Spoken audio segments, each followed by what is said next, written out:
Well, introduce us then. She's the one that wanted to start off halfway through a conversation.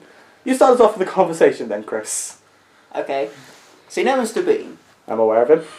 So wouldn't it be cool if they made a movie where he found out he had a son that was like 30 years old, out, a really successful businessman, and like it was like real intelligent and stuff, and then at the end of the movie, like the meet and the bond, and at the end of the movie, Mr. Bean's son just goes, "Oh yes." Do you know how they should bond? How? Like the whole movie, they don't get along with each other because their son's like really snooty. But then he takes him to his home once, and he sees on his bed he's got his own teddy. Oh, teddy. And it's the exact same kind of teddy. Well, it's like a different colour or something. Yeah. Who would the mother be? Well, he had a girlfriend in the series. Yeah, he did that ginger one with the glasses. Did they ever, you know? I don't I know. assume so. I always thought Mr. Bean was kind of a prick. Yeah, he is. He's a prick, but he's an idiot, so it's okay. He's basically like a grown child, pretty much. Because children are both pricks and adorable. That's exactly Mr. Bean. Anyway, hello there, ladies and gentlemen. Welcome to the Random Studios podcast, where we talk all things random. My name's Danny Birdsall. I'm Chris Coates. I'm Zoe Chris. So, how are you two? We're both good, we're both fine. How are you, Dan? I'm good, thanks for asking. Are you actually for Zoe? I'm asking for Zoe now, yes. She's not going to talk for the whole thing. She's not now. Zoe, you're not allowed to talk. I'm fine! So, Chris, what's been going on in Zoe's life recently? Well, she's recently become the Queen of Nigeria. Well done. Wow. I have. Quiet you. I'm a strong, independent woman. I can talk when I want to. Shut up, Queen of Nigeria. So what do you actually do as the Queen of Nigeria? Well, what Zoe does is she lives in Nigeria. She Talk to Nigerians. talks Nigerians, eats a lot of Nigerian food, which I don't really know what it is, but it's food. And she walks around and smiles and waves at everyone while they're all in poverty. Does she send a lot of emails scamming people? Yes, she's actually, I myself got a message the other day actually telling I've won the Nigerian lottery. And that one of Zoe's sons, a prince of Nigeria, had actually run away, and that if he could store the money in my bank account, I would become rich. Wow, Zoe, you sound like an awful person. Does Nigeria even have a lottery? Do they even have royalty? I don't know. If you had a globe here, I would be able to find Nigeria on it. No, it's a Nigeria in Africa. Yes, Well, it is. It Well sounds done. like an African place. Yay! At least you know something about your country. Yeah, you're the Queen of Nigeria. I expect you to know a lot about it. Hey, speaking of Nigeria, the first topic of today is, which apocalypse would you like to live in? The Nigerian apocalypse. What happens at the Nigerian apocalypse, Chris? I take over the world. Yes, and Nigerian soldiers invade everywhere, and you have to scare them off with voodoo, which is Why Voodoo? which is You like do. Do what? I Remind me of the babe! Sorry! The babe of the power. Power of... Now we've done this! Damn it, Zoe! You know this better than anyone and you're messing it up. I do, but I haven't seen Labyrinth in a long time. It doesn't hold up, really. I still like it. You haven't seen it in a long time, though. I saw it like a month ago. I haven't seen that since I was like 10 or 11. I watched it The like one a with month. David Bowie. Yeah. No, the one with David Bowie's He's crotch. fab. He is. He is. David Bowie is just fab. But I watched that movie like a month ago. I don't think it holds up. It's a very dated film. I will say, the main actress in it, she's really hot. That Yeah, what's her name? the one. That one. You know, that one actress that was in that movie. You know, when people say that, they instantly think of her, so it kind of works. Like when I say, oh yeah. Someone's phone's going off. I Anyway, do. an apocalypse I'd like to live in is the Zombieland apocalypse. That would be Like, cool. they turned killing zombies into sport. I mean, they have their own set of rules, they have an MVP. It looked like it would be pretty fun. And Bill Murray's in it. Yeah, Bill Murray survived. Well, for the most part. As long as you get to his house before Jesse Eisenberg. To be fair, that was a horrible prank. Yeah, sneak up on guy pretend to be a zombie during a zombie apocalypse. It's what I did in the Alien apocalypse when I pretended to be... An alien? Yes. Oh, you pretended How to be did you Will know? Smith. Just a hunch. Yes, and it was actually during the Signs apocalypse and I got water thrown over me. And I was mildly distressed, but not... Can we just say how stupid the aliens in that movie were? I know. Like, these people come to a planet where their main weakness is water, so they come to a planet which is 70% water. They have planets right next to it. They have Venus, they have Mercury, they have... Mars is right next to us. It's the driest planet in the world. Yeah. Oh, it is the driest planet in the world. You know what I mean. Point is, like, some people have said, well, they were desperate. They had no option. Really, you couldn't have gone a little bit to the left. No, that was their even worse than water was their major fear of going a little bit to the left. And people saying... and people saying, like, yeah, but they had no idea water would affect them. But they sent scouts down. Did they not think to send a single scout to that giant blue bit? I have no idea what you're talking about. You never seen the movie Signs? Good, don't Oh, Signs! Yes. No, I haven't seen it. oh, that movie I haven't seen. It's Yes, got okay. Bruce Willis in it, isn't it? No. It's got Mel Gibson in it. Oh, man, that's the guy I was thinking of. And Joaquin Phoenix. He was in Her, which I've seen most of it now, and It is a really good movie. it is a really good... I've seen that scene with Chris Pratt, and it's like, I think yeah, it's Chris cool. Pratt's cool. Although Oh, he it has. lost a lot of weight for Guardians of the Galaxy. He did. Which I feel bad for. Like, he had to go through so much physical effort just for one shirtless scene. Then again, he also used that for Jurassic Park. And to be fair, he'll be more self-confident now, so... Well, he already had a wife and kid. So... And not to mention, he's Chris Pratt. You don't need more self-confidence. He is pretty cool. Which I Chris... love that moustache he had, didn't I? It was like... He had a moustache? Yeah, and hair. Oh yeah! It was really cool. Every guy in that movie's always had a moustache.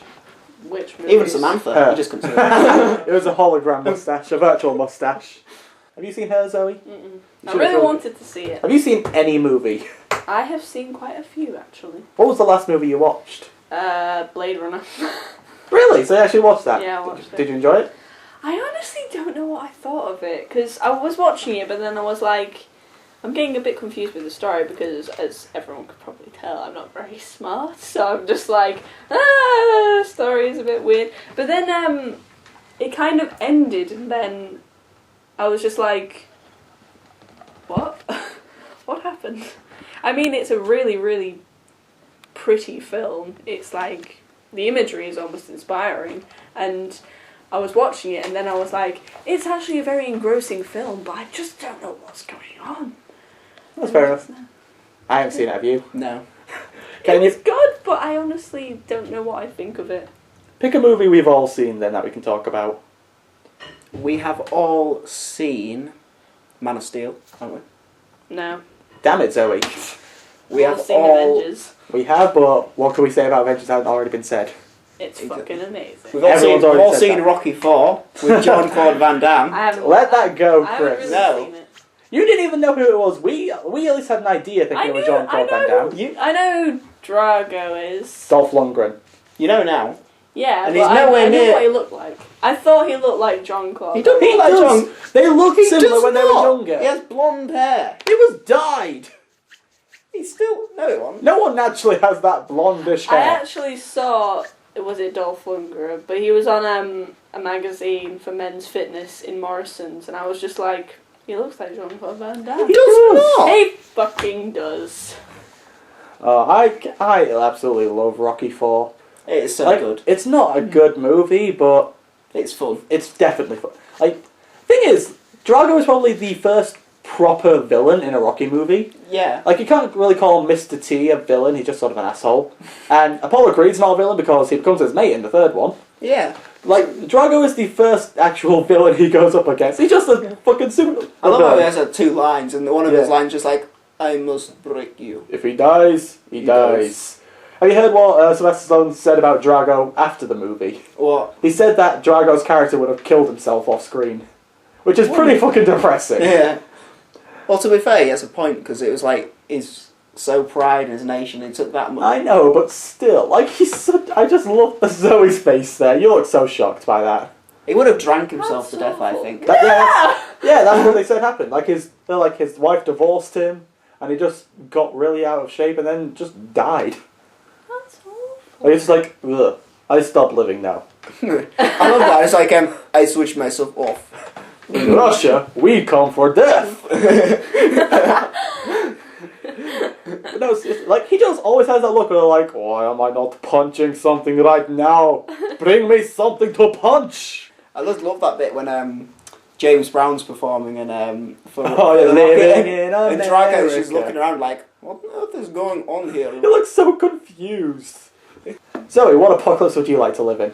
Apocalypse. What would be a fun apocalypse? Bunny apocalypse. That's not a real apocalypse. Ooh, the Birdemic apocalypse with I'd say terrible CGI birds. the terrible CGI birds that fly in the same spot and don't do anything. Yeah. that's a pretty easy apocalypse. Yeah. You could It survive lasted that. for like 2 days, so... Then Nigeria- that was just fucked off to Nigeria. I hear the Queen of Nigeria calling. Do you know what actually would be a really good apocalypse? Nazca of the Valley of the Wind. Like, that's supposedly an apocalypse, but it looks pretty nice. It Not gonna does. lie. Okay, there's not a whole lot of cities and stuff, but Yeah, there's not much to do. people don't really look all too miserable. Think about Miyazaki movies. Even during apocalypse, people still look nice. Like in Ponyo, when that giant tsunami destroyed the entire city and everyone's homes were destroyed, everyone was just like, hey, what a lovely day for a boat ride. Oh yeah, I think Grandma's drowning, but never mind. I didn't really like Ponyo. I didn't like Ponyo either. It's definitely the weakest Miyazaki movie. Chris, you have no idea what we're talking about, do you? Not at all. Oh, you uncultured swine. Miyazaki. Hey. City of Culture, man. Yes, we are. We're not in the City of Culture till 2017, which means you have to watch all of Miyazaki's films by 2017. But you come to Street Sesh, you'll Yeah. be experiencing culture. Why are you saying it like that? Should I be scared of culture? Culture. I'm scared of culture. I want to go back to my traditional life. Culture. You're really not selling culture very well. Culture's Culture. pretty majestic. Depends on the culture. It's pretty cultural. Culture-tastic. Yeah. You guys are... Stop marketing culture. What's your favourite Miyazaki movie? My favourite one. Either Spirited Away, or Howl's Moving Castle, or Cat Returns. I thought I or- ruined Howl's Moving Castle for you. You kind of did, and then I saw all the plot holes, and then I was like... I remember, like, I still like it. You wanted me to watch that so badly. You're like, oh my god, Dad, it's the best film ever. I love it so much. And then I watched it and I like found so many problems with it. The true thing that I love about it is because the animation is just beautiful. Well, you can say that about every Miyazaki movie. But I think I like that one especially because it's like so there's so much imagination. It's really cool, but it's so Spirited Away. Spirited Away is a phenomenal film. That's one of my favourites. It's brilliant. He was so upset when I ruined Howl's Moving Castle for you by pointing out all the problems, especially with the main character Sophie, who's just so boring. Mm. Which Miyazaki movie do you think we should start Chris off? Because I think your first Miyazaki movie is probably going to be your least favourite because you're just not used to it at all. So which one should we waste on him? Ponyo. Yeah, let's go for Ponyo. It's I'd say it's a good start at Ponyo. yeah, but it's an easy film, but it's not a good film. Mm. What is Mr. Miyazaki? Hayao Miyazaki. He's basically the Japanese Walt Disney. Oh, okay. He's well cool in it. Is he like the Japanese Willy Wonka No. No, of movies?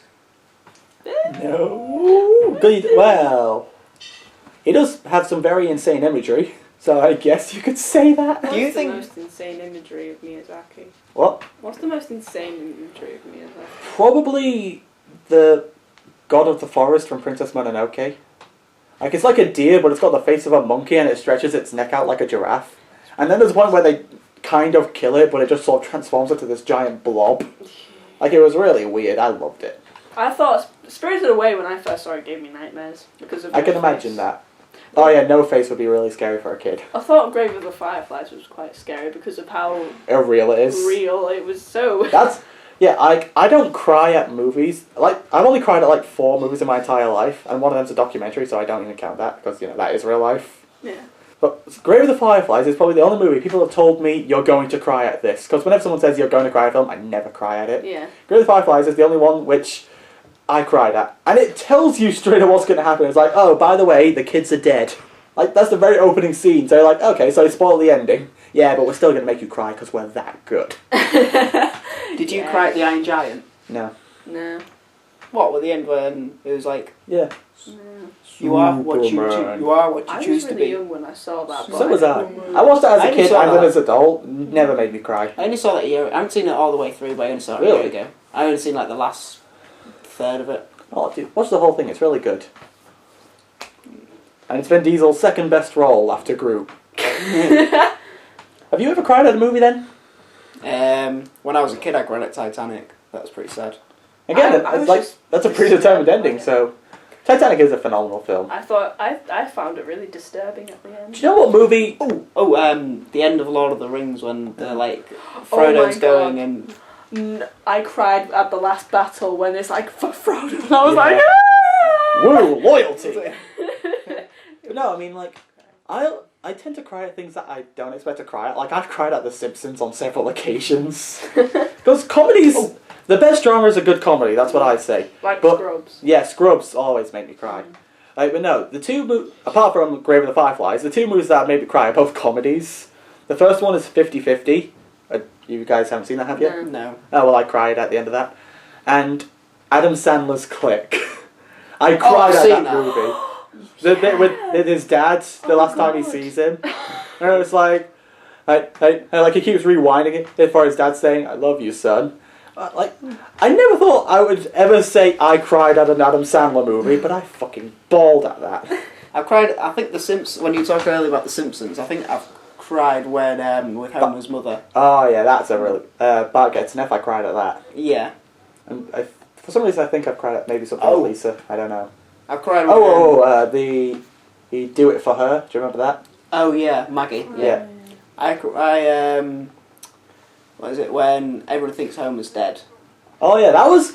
Seasons 1 and 2 of Simpsons were fucking weird, because how serious they were. Yeah. And there's one episode where Homer tries to commit suicide. That was weird. There's one where he's embarrassed about his family. Oh. I know, it's so weird. It's like season 1 and 2, Homer was like... So serious. And then season 3 just like... Became an idiot. He's like, eh. But we love him for it. We do. I felt sorry for Frank Grimes when he died. Oh yeah. God. Well, that's probably one of the darker episodes because he's the normal person going into a crazy world. Yeah. And he's just like he snaps because like, what the hell is wrong with you people? Oh god. What do you think of the follow-up episodes of that with Frank Grimes Jr.? Yeah. It was alright. It was average. A lot of good jokes in it. I love Sideshow Bob in that. Yeah. Sideshow Bob's always good in every episode he's been in. Oh, I'm trying to think. Everyone always says they cried at the Seymour episode of Futurama. I'm trying to remember what episode I cried at. Was it one of the Fry's brother? Maybe. What is there's another one where what is it? It's with Fry and Leela. It's the opera episode, maybe. Yeah, the opera episode. That was supposed to be the very last episode as well. Really? Yeah, because they got cancelled after that, so... Pretty good note to end on before they came back for a few more seasons. Thanks to you, Comedy Central. Yeah. What did you think of the movies? They were good. I really liked the first two. The second two are okay. I like the last one. That's good with Wild Green Yonder? Yeah. Where it's like psychic and stuff. Yeah. I just love the poker game where Ben is just like, look, he's got his cards in it and look at it, it's just like... All in. You really want to do that at some point in a poker game. You do that all the time when we play poker. I never you just go all in and you never look at your cards and you always lose. You're not good at poker, Chris. Well, one of these days I'll win. Even Bender actually won through an accident. He ended up getting 5 kings because a coaster with a picture of a king on it got shuffled into the deck, and that for some reason counted. Futurama is such a good show. That is like you watch it now and it's one of those things where you realise, God damn, this was brilliantly written.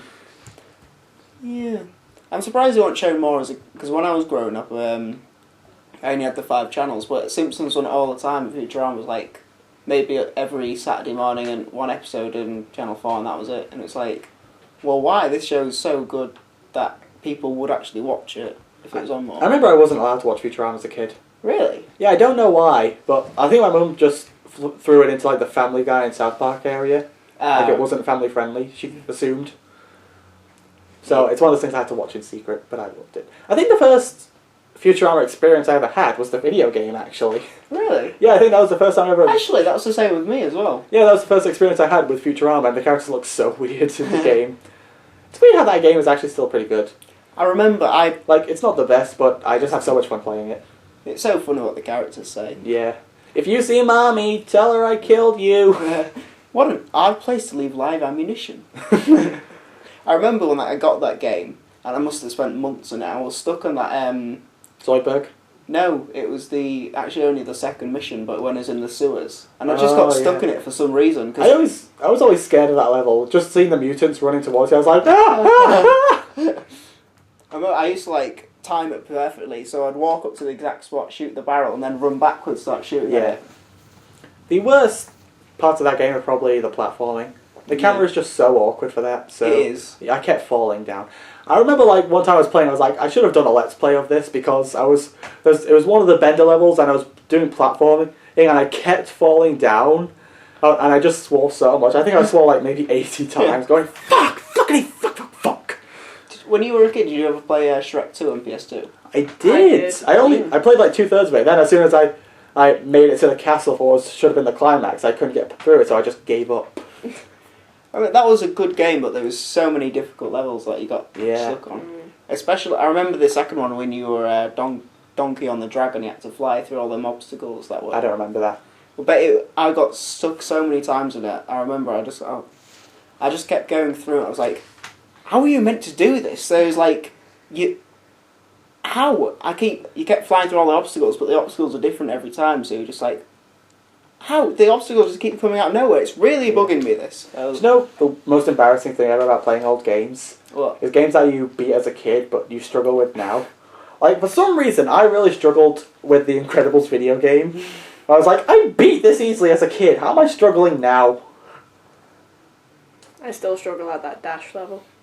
I was always the best at the dash levels. They're my favourites. I could never... It's always the reversing cars! Coming out the... let's not get into it. I wish there were more flash levels. I struggled with this time round I struggled with the Omnidroids. Did you guys ever play Cell Damage Overdrive? No, never heard of that. It was really good. It sounds pretty intense. It was pretty intense. You were basically in these... There was loads of different characters, like aliens and things. And you were like in these cars, and basically you rode around and got these boxes, and the boxes would all like different weapon on. There was like baseball bats and machine guns and stuff, and you'd have to try and kill each other before they killed you. Okay then. Cool. What's your most nostalgic video game? Like the game you think of that defined your childhood? Simpsons Hit and Run. Oh, I really love that game. It's weird because it's one of those games where technically it's not good, but I love it so much. I have so much fun playing it. I think it's because as a kid, whenever I would play like a sandbox type game, I'd always make up my own story. Yeah. Like I would just imagine I'm being chased by people or stuff, so I have to get to a certain location. It was actually a lot more entertaining than the actual story, which was still really funny. I just wish they had like more lines of dialogue. Yeah. Because they have used so many other lines. What about you, Zoe? What's your nostalgic video game? Probably Dalmatians on the Dreamcast. I think I played that. For me, the Ratchet & Clank trilogy. Did you have a Dreamcast? No, but I played the PlayStation 1 version. I was the only one who had a Dreamcast out of all my friends, and I was just I don't think anyone had a Dreamcast. I had a Dreamcast! I didn't hear about Dreamcast till I was like 13. I was like, what was that? I was out the same time I was alive? Yeah, Ratchet. Would I have my nude. Ratchet & Clank. That is still, honest to God, one of my all-time favourite games. It is so clever. It's amazing. I only played the Nuts and Bolts game. I don't know what you're on about. I also love that each title... This is something I appreciate now. Each title is just a big innuendo. Like there's Going Commando, Up Your Arsenal, Size Matters, Quest for Booty, Crack in Time, Tools of Destruction. They were just so brilliant. Anyway, I think that's what we'll call this episode. Guys, thanks so much for watching, and we'll see you next time. Bye-bye. Bye, guys. Bye. Sorry.